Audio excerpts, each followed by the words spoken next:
Hello, readers. Welcome back to my channel, Books, Ink, and Paper. I'm Lori, and I've been gone a while. Uh, and I can't say how many times I've thought about coming back. I think my last videos were at the beginning of 2020. I know I did a an Advent exchange in 2019, and I remember being, I guess, a little bit active at the beginning of 2020. I honestly can't remember, but nevertheless, um, several of you have reached out over time, both on Facebook or Instagram or here on YouTube, and asked if I'm okay. And yes, I am absolutely okay. I'm wonderful. I just got to where I couldn't make time for the pace of keeping up a channel. And honestly, I'm not sure I can now, but I have missed it. I've missed it a lot. And I've missed all of you, and I've missed talking about books with people other than my family and close friends. And so I thought, let's see, let's just see what happens. So this video today is going to be kind of just where I am, literally, physically, and in my reading life. And then we'll see what happens in the next few weeks. Who knows what will show up. But where I am is in a different place, a different office, you might have noticed, or a different room. This is my business office now. We did move this year. 2022 was quite a year for us in terms of change. We started off the year by repairing some things in our older home, our historic home where we lived. I can tell you now, we lived in Bay St. Louis, Mississippi. I probably told you that before. So it was a beautiful home. It was one of our favorites. It will always remain one of our favorite places. I have no idea why the light changed just then, but just remember that I am not a professional at video making. Anyway, we put in a lot of money into the house, and it's been that way since the beginning, really, because it's an old home and it's near a beach and water and humidity and sand, and just the upkeep on it was incredibly hard at times. So we made the decision to put the house up for sale and move, and it sold within 6 hours. So this was before some things kind of slowed down. And we also asked for in the contract the ability to rent until we found a new home. And this one was one we had looked at. It was a new build. It was in a different place. We're more north of the interstate, and so we are able to be a little bit more distanced from storms. Hurricanes, ravaged this area a good bit. We are more in a city rather than we were in a city, but it was a very small little town, really, in its feel. But we're more in a city here. And we are closer to some shopping and closer to two of our kids and farther away from one. But we are not much farther away from where we were actually living. And we're still technically on the Gulf Coast. So it's really been an interesting year. It's been a year in patience. It's been a year of change. It's been a year of growth in my business, as well as just in my own ability to handle things and manage things. I think it's been a year where I have been searching for more balance and from work and life and things I love. And I haven't found it with all the moving and all the things that we've been doing completely, but I have found pockets of balance and more peacefulness in my mindfulness and my ability to feel like I have choice and like I can choose to do the things I love in the moment. It's interesting that I've become more busy. I have more clients, I have more work, but I also have a bit more peacefulness and a bit more balance. So that is, I'm not sure how that happened. And I'm not sure that making YouTube videos will contribute to that balance, but We'll see. It has not been a great year for creativity or reading, though. I have not done a lot of, as some of you may remember, I love a lot of storytelling, memory telling, memory keeping, scrapbooking, whatever you call it, and I make cards on occasion, and I do love doing that. And I have not had a lot of time to do that. And most of that was packed up pretty early on when we started the packing process, which we took our time doing because we were able to. And I haven't read as much this year. My goal is 52 books. I have 4 books to go, and it is the start of December. So I think I can do it, but it has been, generally speaking, I have gone over my reading goals, and I've really just struggled to find the time. And it's not, well, I can't say that. It's not the time I've struggled to find. It's been the headspace and the ability to not worry about all the other things in my life that I thought took priority, and they probably did. So, and now actually, all my books are still, well, and that's not true. Many of my books are packed up. I have some here in my closet that's next to me for work. I have some of my workbooks here, and client books that I recommend. I also have some books that I will pop a photo of that are in a Christmas tree. That is our only Christmas tree at the moment, which is unusual for us to just have one.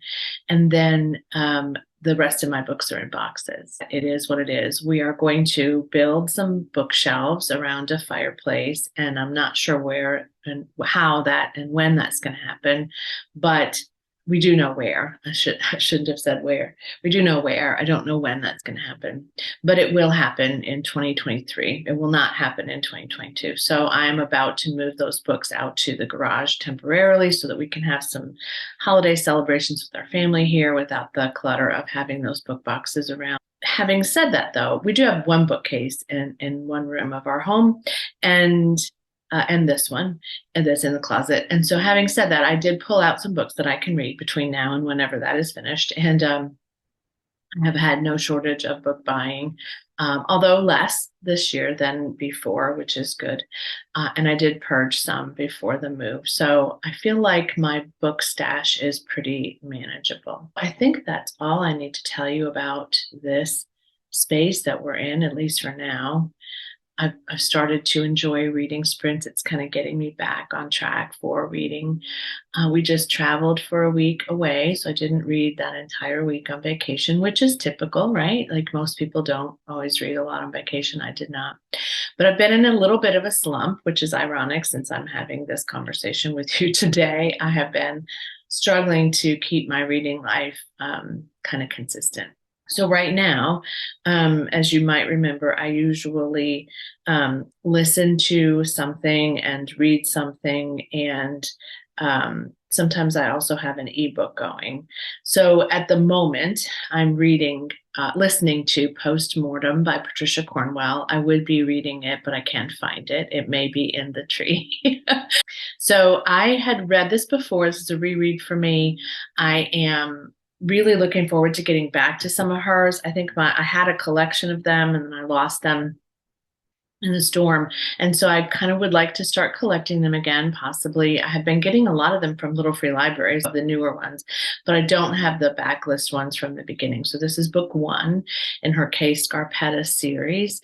And I have really always enjoyed Patricia Cornwell. I'm noticing some things about it, and I'll talk about it when I do a reading wrap up at the end of the month. But I've been noticing some things that I don't remember from the first time I read and that are a little shocking to me. So that's interesting, right?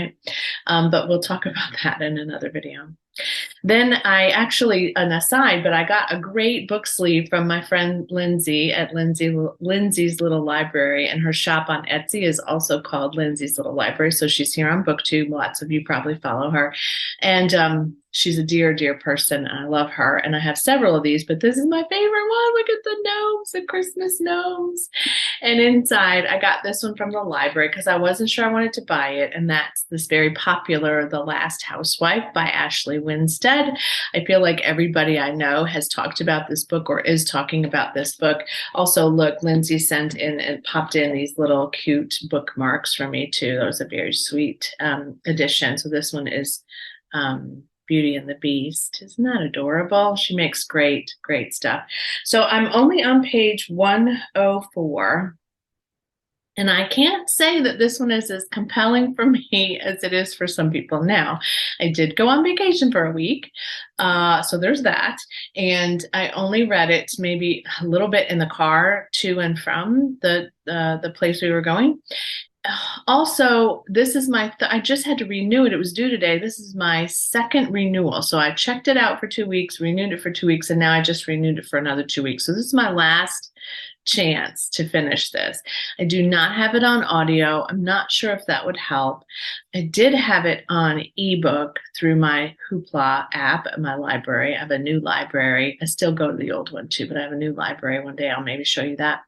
But I just have not been able to get really into this and say, oh, I love this. It's very strange. And I know it has a lot of very sensitive content, and I can see that already. So those are the two that I'm actively reading. And then this one was another one I got from the library because I had such high hopes that I was going to get to this. And then I have just renewed this for the second time.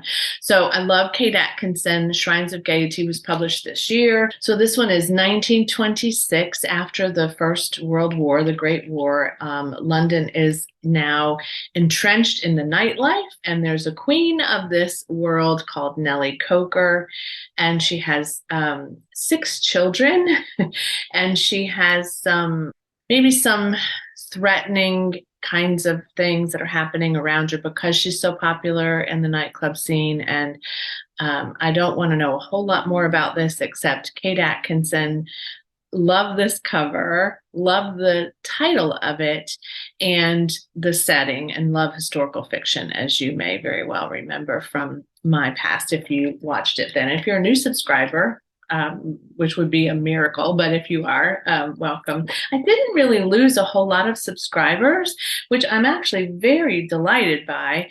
I got a few new ones, weirdly, but I never was in it for the subscribers. I was never in it for the popularity. I really just enjoy talking about books, and that is probably how I will continue to be on this channel. So that's where I've been, where I am, what I'm reading, and what I'm hoping to finish by the end of the month, God willing. I'm going to have to really get on it though, because I just have 4 weeks left. I really want to make that goal. So it's very possible that I will listen to a short nonfiction piece just to get my goal met. I will keep you posted as often as I can.